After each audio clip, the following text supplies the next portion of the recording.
Colonel Rob Maness has a lifelong record of providing dedicated service to this nation. Having worked his way up from the enlisted ranks to full colonel, he served our country for more than 32 years.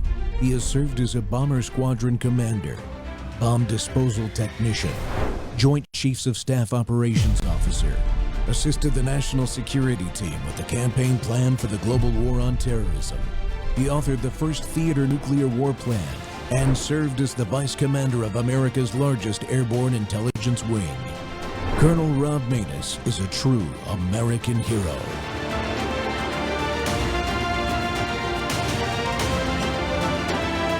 This is Rob Maness Live. We're going to continue to articulate an affirmative vision to the American people of what we as Democrats will do if they give us the opportunity to lead in the majority. We're going to fight hard to lower the high cost of living, to fix our broken healthcare system, to get ICE under control, to end this reckless war of choice in the Middle East, and to focus every single day, every single week, every single month on actually making life better and more affordable for hardworking American taxpayers. Why isn't that breaking through? The Democrats in Congress are almost as unpopular as the president right now. Well, one of the things that I will say is breaking through is that consistently for the last 15 months, Democrats have been winning elections all across the country, up and down the ballot, including most recently in deep red states like Texas, like Louisiana, and of course a few weeks ago in Florida, particularly in Mar-a-Lago. So at the end of the day, when the American people evaluate who's going to push back against Republican extremism, who is going to actually make life better for them and focus on the issues that matter, consistently they're choosing Democrats. Now, as it relates to the parties being perceived as unfavorable across the country, we understand that dynamic because the American people want to see action. Things haven't been working out for them over the last several decades. Far too many people are struggling to survive and certainly can't thrive paycheck to paycheck in this country, which should not be happening in the wealthiest country in the history of the world. And so we're going to continue to forcefully push back against the extremism being unleashed on the American people, push back against the chaos, while at the same period of time convince every single American that it's us who are determined to do the things that are necessary, bring about the bold transformational changes necessary to support working class Americans, everyday Americans, and middle class Americans in a manner consistent with who we are when we are the best version of ourselves here in America. Training Tuesday, and we're live on Worldview Tube and X-Spaces simulcast. So why do candidates with wildly unpopular ideas keep winning? How do left-wing ideologues turn fringe ideas into national laws? Those are the words from the book we're going to talk about today that's on the website to go buy the book. And why do they pull off victories even in communities where conservative values run deep? The answer is simple. The left organizes. For decades, radicals have pushed tactics and trainings that turn volunteers into leaders, strangers into teams, and passion into policy. The left moves as one. It's the machine dominating districts where the majority disagree. That doesn't matter. The side determined to win will beat the side that just wants to be left alone.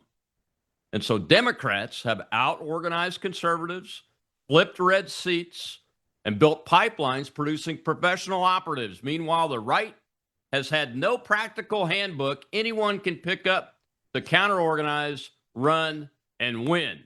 Until now.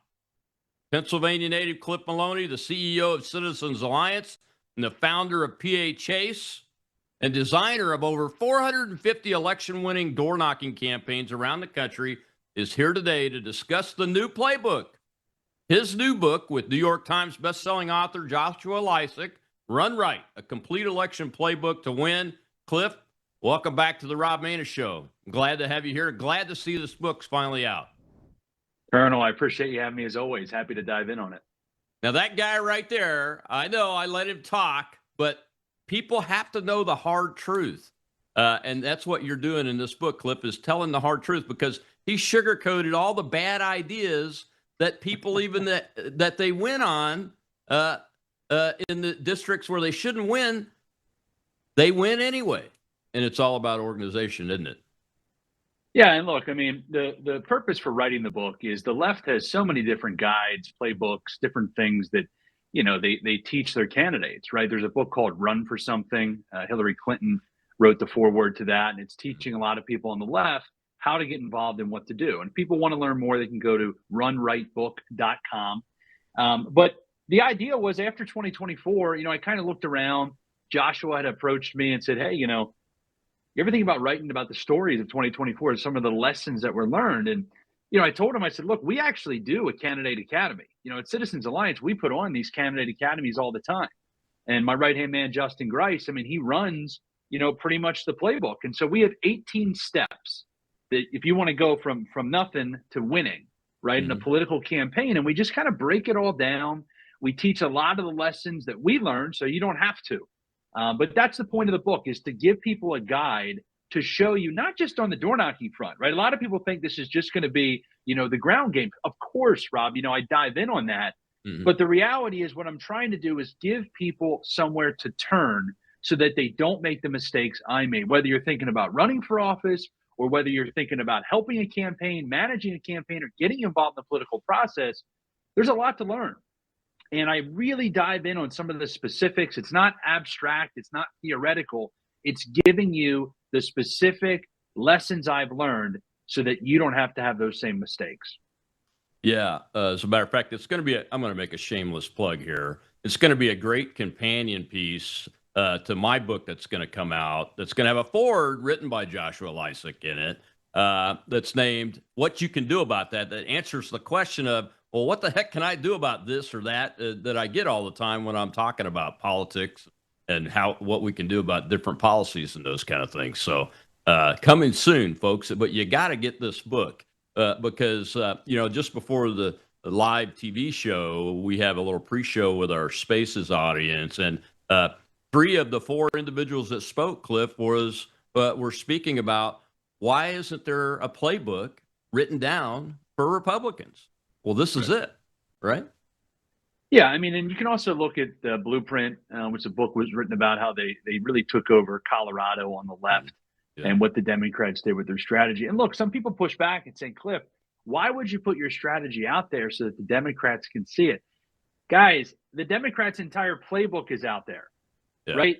This is not about trying to hide. It's about giving conservatives, patriot, liberty-minded folks something that they can look at so that they can understand how the system works. And it's interesting, Rob, but I spent a lot of my time talking people out of running for office. That's another purpose of the book, is if you're not ready to win, then you should not be running. A lot of our friends in the Libertarian Party or Independents or Constitution Party, they get mad at me, but it's the truth, right? The reason I'm a Republican is because I believe in the values of limited government, but I believe in winning. And one of the things we talk about in the book is losers don't legislate. Say it one more time so your audience gets it. Losers don't legislate. And so my request to anybody out there is, if you want to run for office, if you want to win, and then you want to stay consistent and principled, that's what the book outlines for you. Yeah, when we talk to prospective candidates, what is the biggest reason that you give them when you're trying to actually talk them out of running? Money. Always money, especially at the federal level. A lot of people think it costs, a couple $100,000 to win a congressional seat, and you'll be able to raise it from different individuals, donors and patriots out there. It's just not the case. The special interest, if you're a patriot, if you're somebody who wants to join the Freedom Caucus, you're actually going to go there and you're going to try to buck the system. You will have $5 to $10 million spent against you in negative television ads in the last 2 months.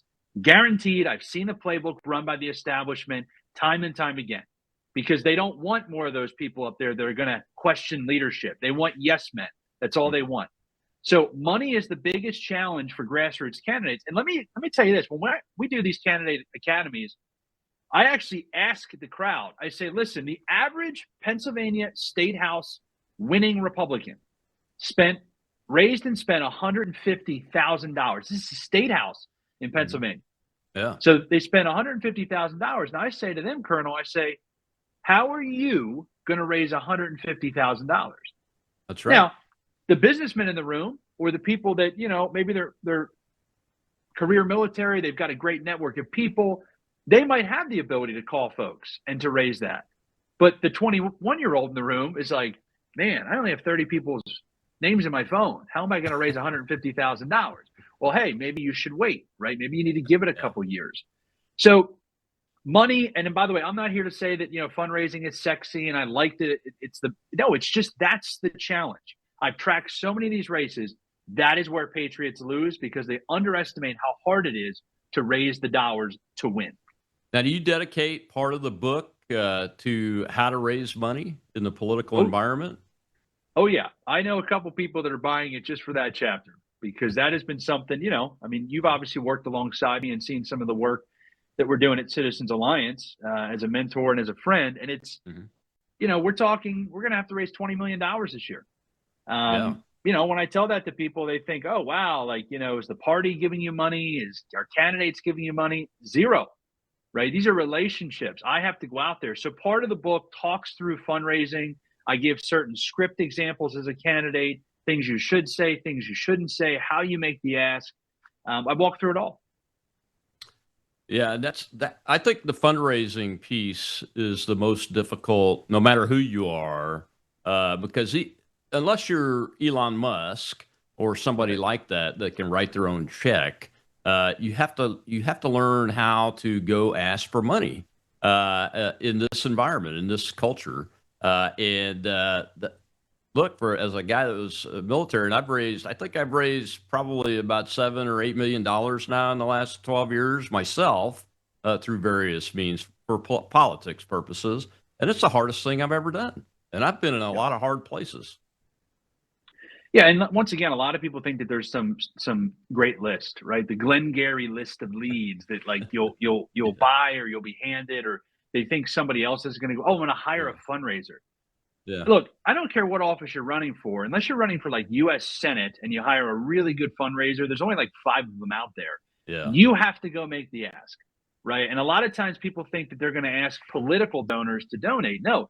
You're asking friends. You want people that believe in you. They're the ones that are going to be motivated to give. And so that's why I tell candidates, the first thing you do is you export your phone contact list. You put it into an Excel sheet or a Google sheet, and you go through it and you mark how much can this person give. And, oh, my uncle's not political. Was he a socialist? No. Then call him. Right? He's the guy. You got to go ask him for $3,500. So it's uncomfortable. The best candidates I find out there are people who have done sales, because they understand, hey, this is going to be a challenge, but I'm going to push through it. I've had, 3-star generals that are worse fundraisers than a guy that was hawking, energy drinks for Verve Energy, because he just knows how to talk to people on the phone and he can close them. So it's, once again, I don't even like talking about it because it feels grimy, but the establishment has unlimited resources, and that's the biggest obstacle we have as a grassroots candidate. You have to put in the time and the work to raise the money so your message can reach the voters. Yeah, absolutely right, man. I can understand the 3-star general not being that good at it, because they're used to talking to people and having them partially already convinced that what they're saying is something that they're going to believe in. I mean, it's just the way that culture is, and you gotta learn to be a salesman or a saleswoman. I like your analogy there. The sales pitch people are really the best people, and I'm glad you point out that you can't just go hire a fundraiser, because even if you hire a fundraiser, the good ones, they may have a good list, but you're still making the phone calls. You have to study the people you're calling. And you have to make that ask, even with the high dollar fundraiser. It just doesn't work that way if you're running for office as a candidate and everything. I think my average donation so far is about $37 over that $8 million. Is because we're not calling big money people.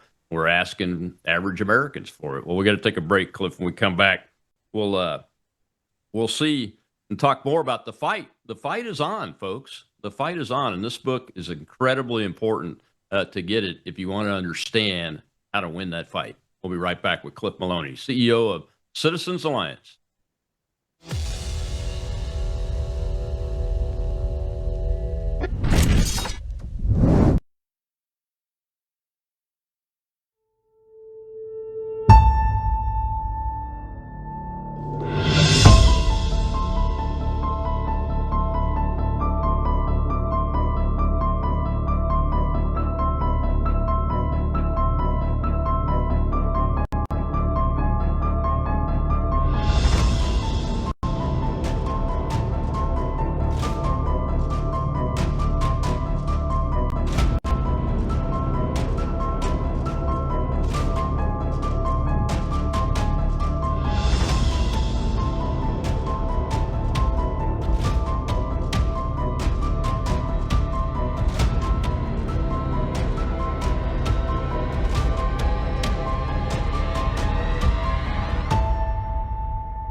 I just think you guys aren't paying attention to what's actually happening right now across the country and the experience of the average American, and also in elections that we have been having since 2024. Every prominent Democrat, save for Kamala Harris and from what we've heard from Joe Biden, has talked explicitly about mistakes that were made throughout the Biden years, talking about open border problems and how that wasn't addressed on time, media strategy problems, telling people, no, your wallet is fuller than you think it is, or we have a faster recovery than everyone else in the G7, so you should be thankful for that we prioritized cultural issues over economic issues, or that was people's perception of us.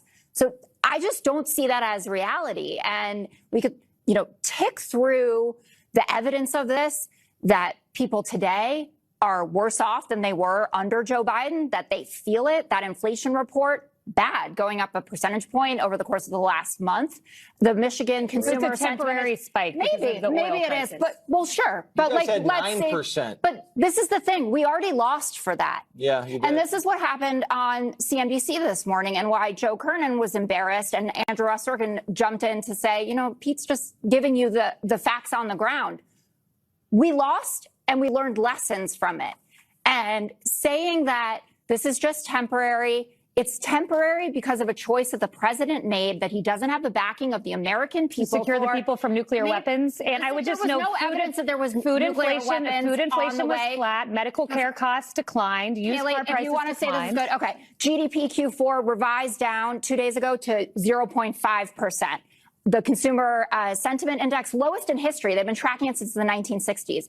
We're winning elections everywhere. School board seats in Missouri, state Supreme Court seats in Wisconsin. You know what's going on. You pay attention to this just as much as I pay attention. Welcome back to the Rob Maness Show. We're live on Worldview Tube and our X Spaces simulcast, and it's Training Tuesday, and we're talking about Run Right, the new book out by Cliff Maloney of Citizens Alliance and Joshua Lisec, New York Times bestselling author, known for co-authoring Unhumans is one of the books that Joshua has co-authored along with Jack Posobiec. And Cliff, I have to show these clips because they're recent, and the Democrats are given their strategy.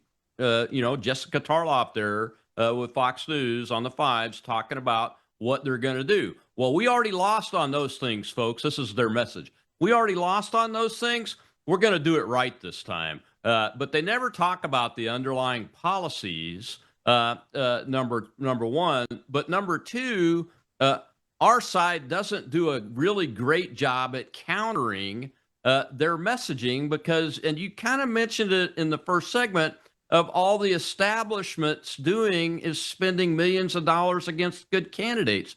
Do you talk about the structure like the NRCC, the National Republican Congressional Committee, and the NRSC, the National Republican Senatorial Committee, the committees that I call the incumbent protection racket? Do you talk about those structures in the book a little bit, how to navigate them, what to expect, and those kind of things? Yeah, I go into it a little bit, but this is why when I said earlier, people shouldn't run for Congress if they're not prepared or they don't have the funding, because the NRCC and the SRCC, if you're running the Senate, those are the people I'm talking about that are going to spend the millions of dollars in negative ads, because they're going to want a yes man. They're going to want somebody that they can control and that is not going to cause a problem and is going to vote and not speak out about certain things, even if it's, selling out the American people. Well, we had to do this because of that, right? So, yeah, I mean, navigating those is difficult.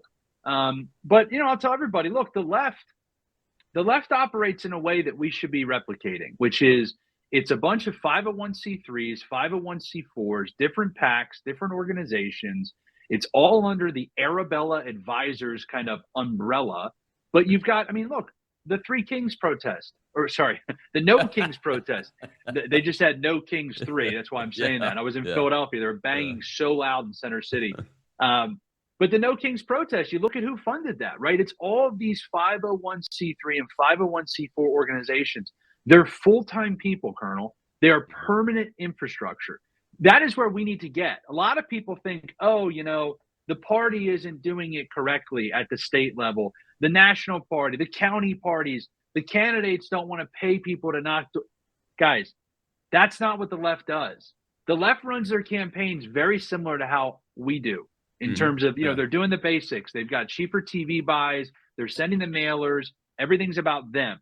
Yeah. What the outside groups need to do is to come in. We need to fundraise. We need 20 turning point actions. We need 20 Citizens Alliance organizations, because that's what the left has. So that would be my push to everybody, is stop relying on the party and really try to focus on raising funds and building permanent infrastructure through 501c4s. We should never go home. In these swing congressional districts, Colonel, the Democrats do not leave. They've got 30 people in the top 30 congressional districts across the country that never go home. That's what we need to be doing. Yeah, I live in a city that's a Republican-run city right now, Gulfport, Mississippi, but the Democrats brought a huge infrastructure in. I don't know exactly when they did it, but it's big enough to where they stay, Cliff, and they brought Stacey Abrams in with big money to try to take the mayor's seat last June and came within 800 votes of doing it. And it's the largest city on the coast in Mississippi. And they know that if they take that, that other big cities that they don't already control in the state will fall. So they're focusing on this, and they're still here. I know, I've noticed that because I go out and I look for them, and I see them in council meetings. I see them on TV. I see them writing op-eds. I see them in action all over the place. And you're exactly right. There's a permanent infrastructure there that they keep. And I'm glad you said that. That's one of my goals. We started a C4 with Gator Pack Direct Incorporated last year. One of my goals is to build that up to be exactly what you said. One of the organizations that plugs in to this system, so that we can help fund these types of things down here where we're at, and nationwide if we can ever raise that much money. So you're exactly right on that. So when folks are looking at the book, you use the blueprint, no pun intended. You use the blueprint where your winning blueprint for the PA Chase in 2024. How do you teach folks through that lens about winning with your approach of door knocking? How much does it cost? Those types of information. One of the big lessons in the book is what we call 3% plus one. So this is part of confrontational politics. It's a lesson that we teach as well. But what it does, you take the entire universe, and when you have let's say a state like Pennsylvania, roughly 12% of the entire population is always going to vote for the Republican, no matter who it is. Same thing for the Democrat, right? I'm obviously using, I'm don't take this for granted, but I'm saying the specifics of it. But let's say roughly that's the case in a statewide race. There's about 6% that's left. This is not of voters, by the way. This is of the entire universe. People that are eligible to vote, people that are not eligible, people that are registered versus not registered, but every citizen in Pennsylvania. If you have 6% that are up for grabs, the rule is typically you need to win 3% of those persuadables plus one vote, and then you've got the majority. What I talk about in the book is the math has not changed in terms of the results. The math has changed on where you should put your time and energy. Because it used to be the Karl Rove strategy of, okay, if we're going to get to that 6%, we need half of them. We got to swing, get these persuadable voters. We need the perfect message. Messaging is important, yes. But if you're spending all your time on messaging or thinking about that 3% plus one, you're missing the boat, because the rule changes change the strategy that you need to win. So instead of focusing on those persuadables, you have so much time to get your people to vote that you want to drive up the amount of people that are diehard Republicans that usually don't vote, right? That's why we did the PHAs. That's why there's 900,000 Republicans in Pennsylvania that are projected not to vote in 2026. That's what I'm doing right now, right? Is I'm talking to those people. We're targeting those people at the door. I'm not persuading moderate Democrats. I'm not going to independents and hoping that they'll come our way because of the Maha movement and that coalition. I hope they do, but I'm spending my resources on the guy that's got a Trump sign in his yard. He's got a Trump hat on when he answers the door, and he hasn't voted in the last 4 elections. That's what I outline in the book, is how once this became an election season, rather than election day or week or month, we have 2 months of voting in Pennsylvania. You have to target those people that are not likely to vote, but make them higher propensity to vote. They're going to vote for your candidates, and that's where you put all your money. That's where you put all your effort. 900,000? I heard you correctly? That is the target. That's right. We're going to change it, but currently it's 900,000 Republicans in PA, registered Republicans, that are projected not to vote. So in the book, do you talk about the challenges that we hear every day in social media and even on some conservative news outlets about, oh, things are terrible, the president's doing this or that, that's not what we voted for? I hear it every day. You know, it's almost ad nauseum, and I never hear about, hey, look at this win. Look what's going on here or there, you know, with the taxes coming down, you know, tax on Social Security and no tax on tips. All of those things, the wins, which are the vast majority, I don't hear about that. Do you talk about how candidates and teams at the door deal with that type of dichotomy and issues and viewpoints?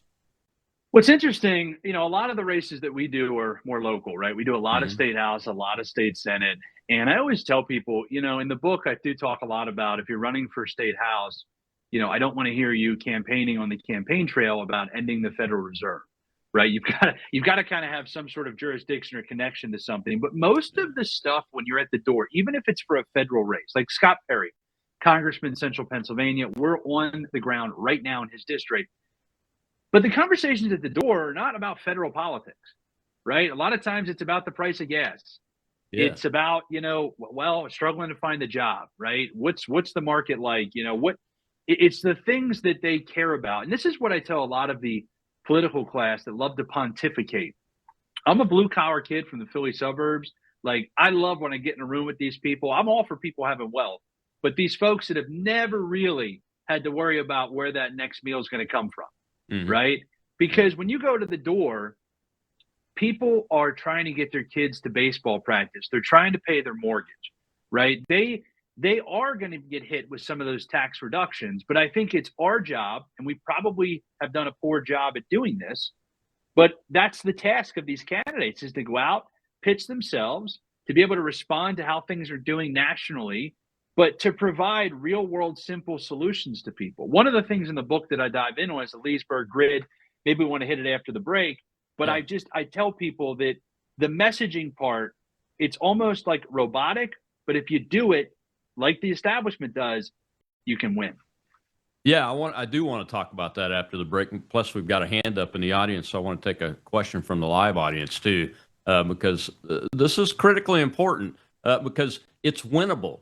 No matter what, that's one of the things that I'm excited about the book, Cliff, is that it teaches our side. It gives us the tools to know how to win, regardless of the noise that's going on, because you're getting right down to the ground level of going after the voter, like you said, with the red MAGA hat on, but he hadn't voted in the last 4 elections. But you know he will vote if you give him something to go vote for. We'll be right back with Cliff Maloney, author of the new book, Run Right. It's a playbook to win elections.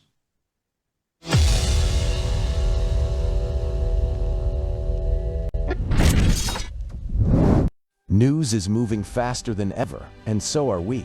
Worldview Tube brings you 24/7 live stream coverage, and now, real-time alerts when it matters most. Once you have the Worldview Tube app installed, exit the app and navigate your way to Settings. In Settings, locate the tab labeled Notifications. Select the Notifications tab. Scroll down until you locate the Worldview Tube app icon. Select the tab, and here you can turn on and customize your notification experience for the Worldview Tube app. News doesn't wait, and neither should you. Turn on push notifications to stay informed. Every headline as it happens.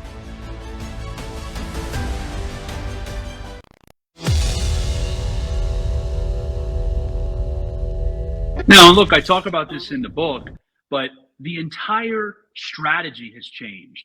Not because voting habits have changed specifically, but because the rules have changed, Jack. It used to be that you wanted that perfect Karl Rove message going into the November morning of the election because everybody voted on election day.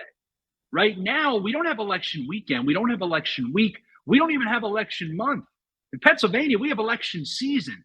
In Arizona, in Nevada, in New Hampshire, like all these states, you're voting for a long period of time. And so that's why the ground game now has such a needed impact, because it's not about persuading these voters that are unsure.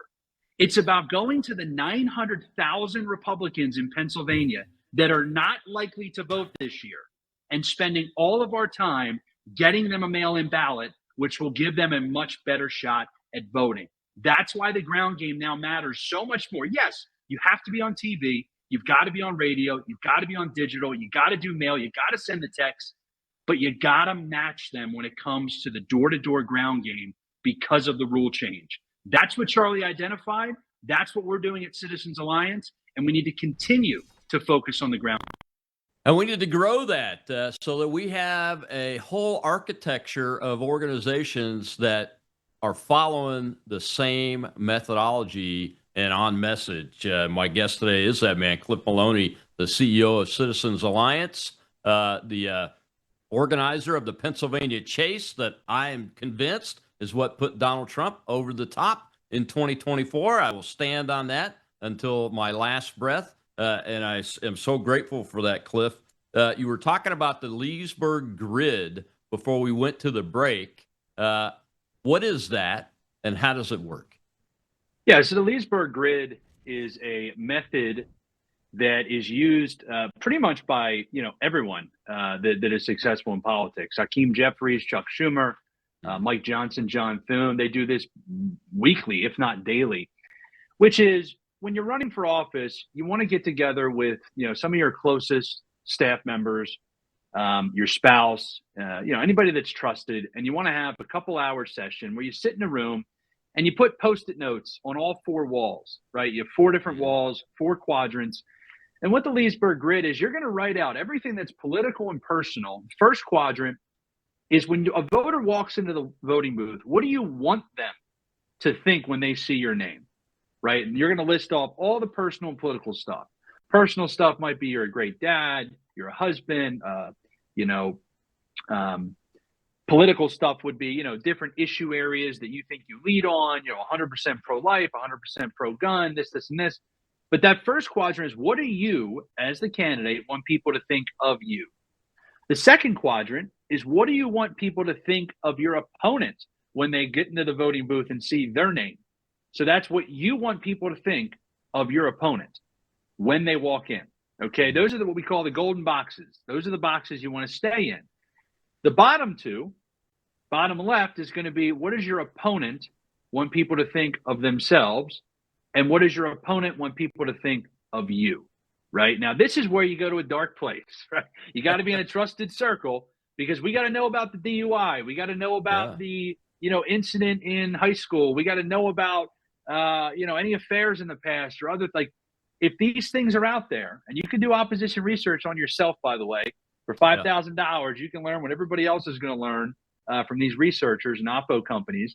But what you do is you take all four of those quadrants, and in each of them, you have to narrow it down to 3 things in each quadrant. You cannot have more than 3. In an ideal world, you have 1, right? That race becomes a referendum. It's like, hey, my opponent's negative on this is the entire reason why I'm running. I'm just going to talk about this all day. But you narrow them all down to 3, and I'll wrap my little Leesburg session here by saying you never go below the middle line, meaning you don't ever go into quadrant 3 or 4. If you're talking about quadrants 3 or 4, which is what your opponent wants people to think of them or of you, you're losing. You must stay in quadrant 1 and 2, stay on message, and you want voters to hear you talking about those 3 things every single time you're at a public speaking event, any of your ads, your mail event, any of your ads, your mail. That's the focus. Your literature, those 3 things, that becomes your message. It's what the establishment does because it works. It's repetition. Keep it simple, stupid. Yeah. So that begs the question, and I have to ask it, is so your opponent attacks you from quadrant 3, from information down in the quadrant that's negative on you. What do you do? So one of my favorite responses is actually from Rand Paul. He was getting, smacked with negative ads from the Democrats. And his response was, such and such is lying about Rand Paul's record because ... So don't address the exact negative attack, but you can say, listen, this person's lying because they don't want you to know blank, right? And you're back in your quadrants. They don't want you to know that they voted for abortion, right? They don't want you to know that they voted to take away your gun rights, right? We're back in quadrant 2 talking about them. So we address the negative by just saying that they're lying, but we're not doubling down on it. We're not saying, hey, Bob said that I was, not good on taxes, but he's lying. No. Bob's a liar, and he's lying to you because he doesn't want you to know blank. Now we're talking back in our quadrant. Yeah, the issue is what you want to say. Always what you want to say in your message. All right, let's take a question from the live audience real quick. Go ahead, Shell. We have Wib, sir. Thank you, Shell. Thank you, Colonel. Thank you, Mr. Maloney. I might get a little esoteric here, and I am honestly going to buy this book because running is something that I have been tossing around. My current Rhino state rep he used to be a Democrat, and he's running unopposed again this year. However, one of the fallbacks, you spoke about a permanent infrastructure with like NGOs and so forth. Well, John Conrad had a great post today about the permanent infrastructure of the leadership staff. And one of the things that I thought of were the state house parliamentarians.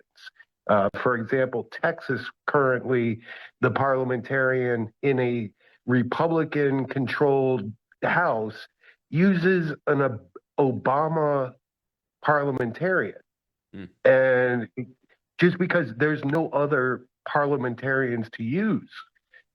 So I'm wondering if your book can also be leveraged for staffers and so forth to obtain those kind of positions so that there can be a permanent infrastructure in the staffing sense.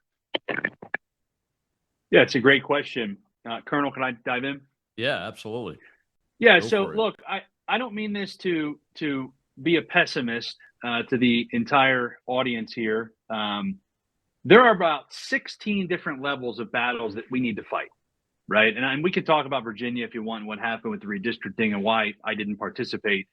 But the problem that you identified is a major problem, right? Not just with parliamentarians, but with staff, with just the people that run the building are the people that run the swamp.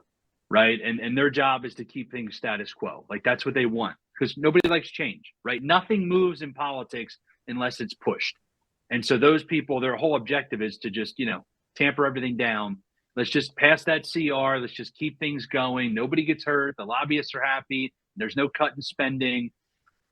Staffing, though, is one of those things. I mean, even when I ran Young Americans for Liberty, or groups like Leadership Institute or Turning Point that work with young people, they're trying to fix that staffing problem. But the book is designed to really focus on folks that want to run for political office and that want to be effective and they want to understand how it works. But I will agree with you. So I'm not saying it's not for them, but I would agree with you that this is a major problem and something that, once you take over a legislative body, it becomes a lot easier. And I think this is the first step. If we can win these races, that's the first step. But then you have to get down the staffing rabbit hole. You have to get down the rabbit hole of understanding, some of the election reforms that we need when it comes to finance. There's a lot of little things. The book is about winning.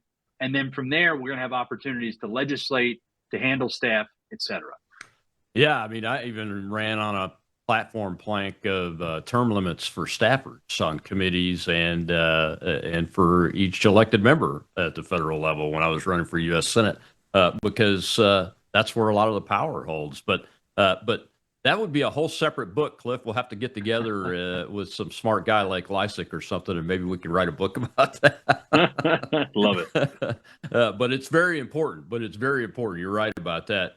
So you mentioned Virginia. I wasn't going to ask you why you didn't get involved. What I wanted to ask you about the Virginia thing is, look, I was asked just before election day what I thought, and I said, well, it's going to be very close because I had been seeing what I thought were some very positives from activist levels on our side that I had been observing all year, really. And I knew it was going to be very close. And then when I saw the outcome, I'm like, man, that was a winnable race. What, I don't know if you've take a look at what went on and anything, give any feedback on that, positive or negative. I think the activists were really, really ramped up, but something went awry somewhere. Yeah, I mean, listen, I think you have the typical case. We're going to have to see all the reports on the spending before I can give, a definitive answer. But my guess is it'll show this. It's going to show that Democrats spent money on every single avenue possible. It's going to show that Republicans spent money on every single avenue possible except paid canvassers, right? Of course, there was great grassroots volunteer support. But let me give you an example from 2024, right? When we launched the PHAs, I said, look, we're going to hire over 100 people full-time, 6 days a week, 10 Airbnbs across PA. A lot of people reached out and said, hey, I don't want to do that, but I do want to volunteer. So we had a really good test case because we hired some staff that would manage the volunteers. So we have the paid staff and the volunteers. And if you look at that, out of the thousands and thousands of people that came forward that they wanted to volunteer versus the 125 people we had that were paid, the 125 paid door knockers. And once again, I love the volunteers. It's not a shot at them. This is the Democrats understanding what actually is impactful and how to get ROI. The paid canvassers knocked on 480,000. The volunteers knocked on 30,000. That's how we ended up knocking 510,000 doors. So just think about that when you're putting it in context of was the grassroots activate? Even if you have the best volunteers in the world, having that paid staff that are professionals, that are trained, that are knocking 6 days a week, 80 to 100 doors a day, it's a game changer. And so, am I frustrated about Virginia? Yeah. Look at the $100 million they spent for Cornyn against Patriot Ken Paxton. We could have used 5 to 10 of that, and we would have won in Virginia. But the consultant class needs a shakeup, and I don't know how that happens. I think we just got to keep pushing. We got to keep exposing. But there has to be a realignment. 2024 started that, but we got to really figure out things as we head into midterms. Yeah, and it's not that I don't want political consultants to make a living, but we want them to make a living doing the right things, like you mentioned before at the beginning of the show, you still got to do text messaging, you still got to do TV, you still got to do radio and print. and all that. But canvassing at the door, you have to be doing that. That's what they're doing. Go read the book, The Blueprint, and you'll see what they did. Somebody mailed me that a couple of years ago because I'd never read it before. And the Democrats proudly put in that book how they did turn Colorado from red to blue. Well, Cliff, we got to take another break. When we come back, we got one more question in the audience, but I want to talk about costs for canvassers at the statewide level, what it might look like at a state house or a state senate level, and those kind of things, so we give people an understanding of what the book talks about from that perspective. We'll be right back with Cliff Maloney, author of the new book, Run Right. It's a playbook, folks, for winning by us.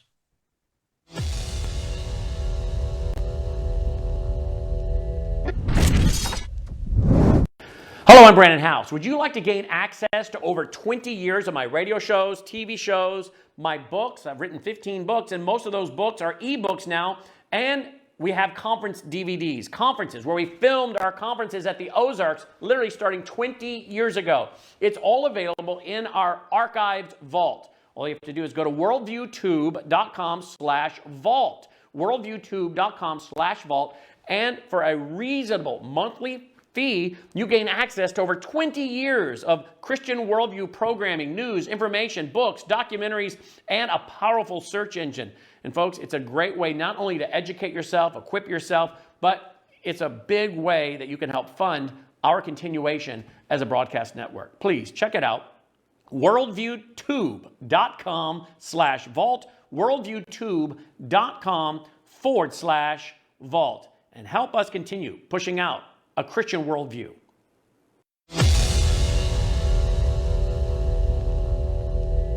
Take some time and I'll make this signature absolutely perfect. So it looks very good. So far, so good.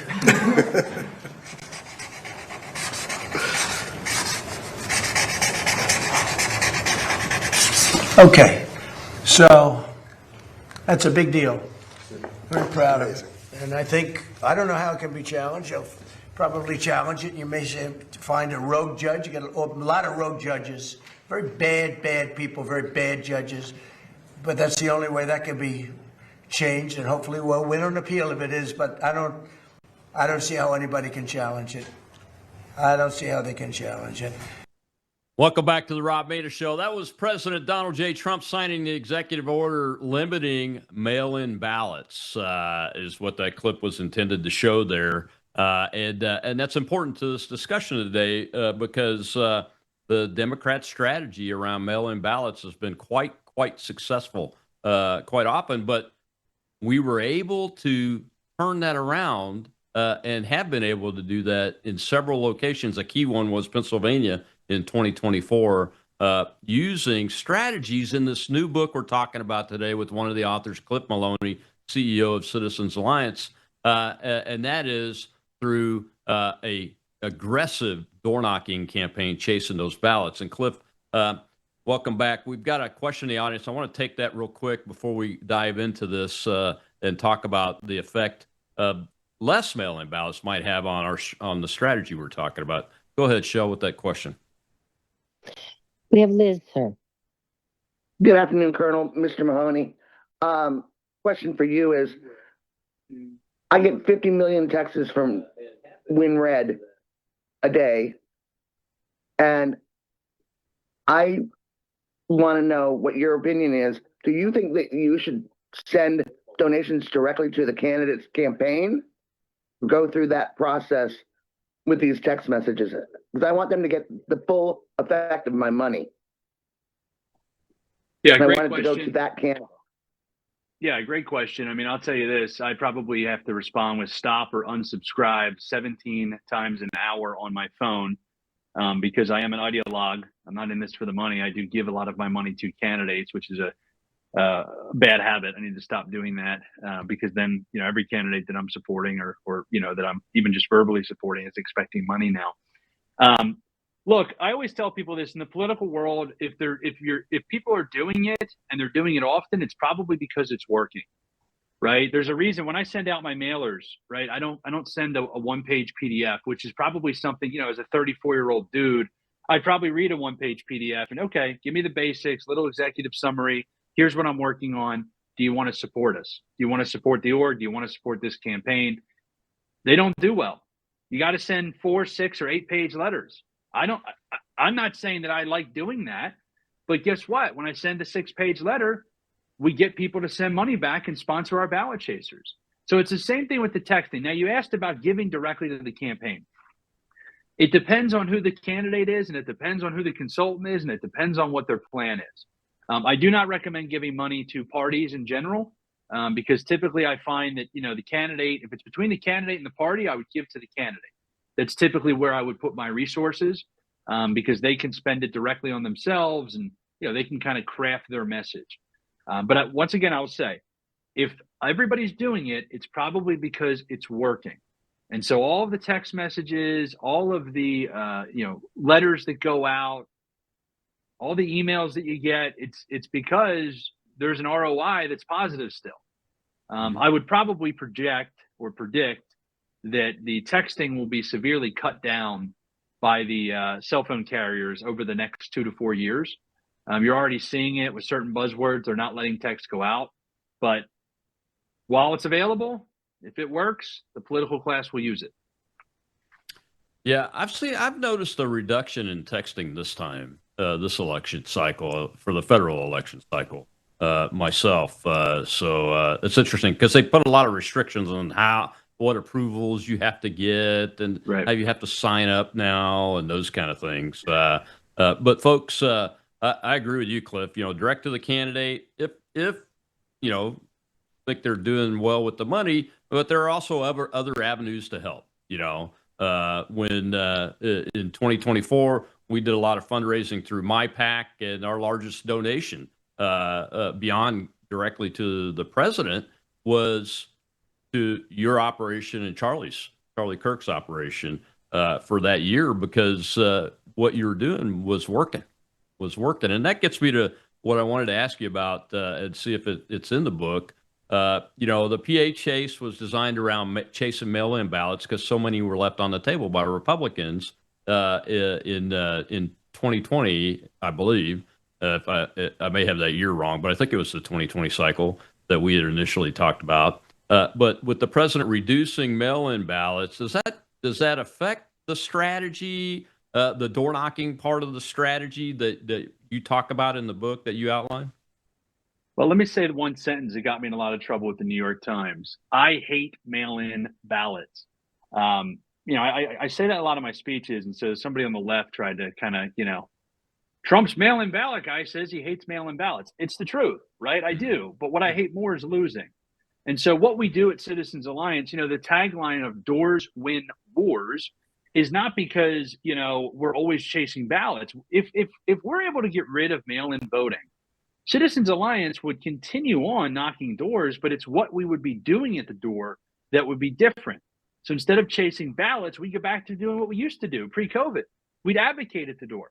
We'd persuade at the door. We'd get out the vote, because those rules would make that the best use of our time when we're out canvassing. Right now, based on the current rules, the best use of our time is to chase requests, so meaning mail-in ballot request forms that we get them to fill out, and then obviously chase the ballots once they go out September or October.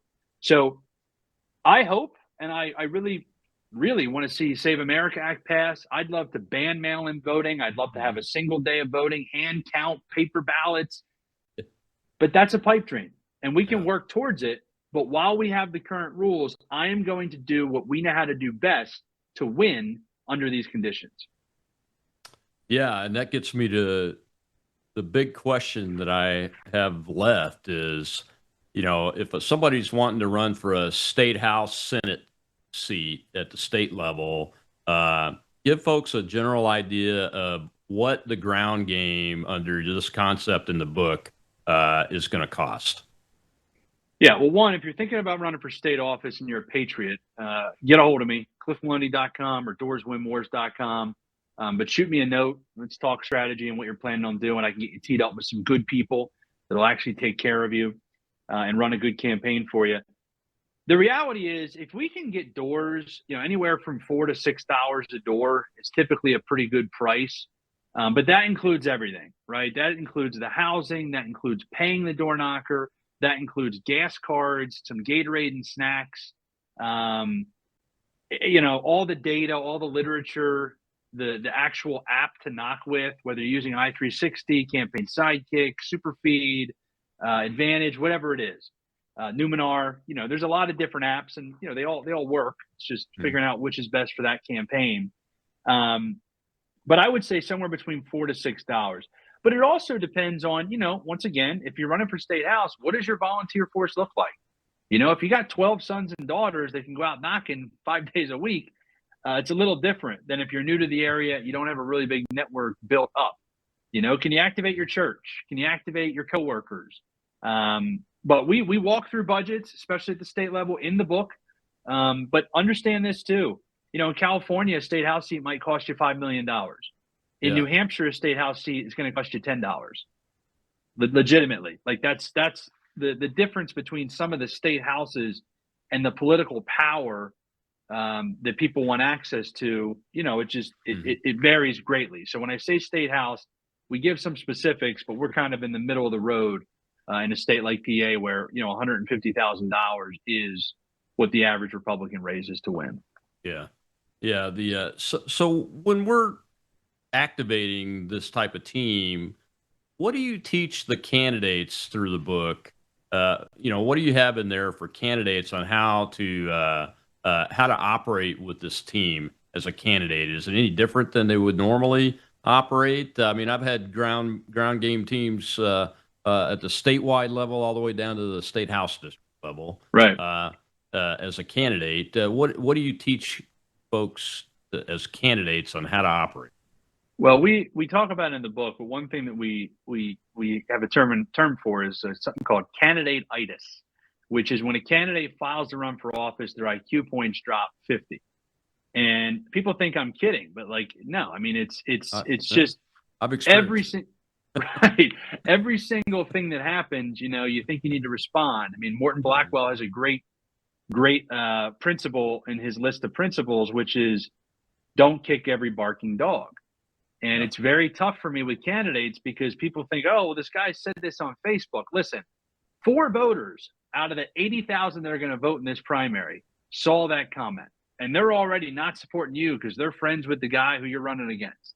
So, no, you don't want to amplify their comments. You don't want to dignify. You don't want to give it legs when you don't have to. Right. So, that would be the first thing. The second thing would be don't reinvent the wheel, right? If my organization or other people around you have run ground games before, you don't have to learn how to design literature, right? You can hire somebody to do that. You don't have to learn how to cut a walk book, which is to assign a door knocker their list of houses and which voters they're going to be targeting that day. So lean on other people around you and really spend all your time fundraising. I mean, that's going to continuously be what I get back to is 95% of your time running for office. This is from state house all the way up to president. You are on the phone and you are raising money. Because if you're not, your opponent is. And if your opponent's raising twice as much money as you, good luck winning. Absolutely. And you brought it back to fundraising. I got one more question for say you've got candidates and they're going to primary a sitting Republican incumbent because they're bad. They're not America first or Texas first or whatever. They're going to primary them. What do you talk about in the book about how to raise money in that environment? Yeah, I mean, you're looking for a very, very specific type of donor.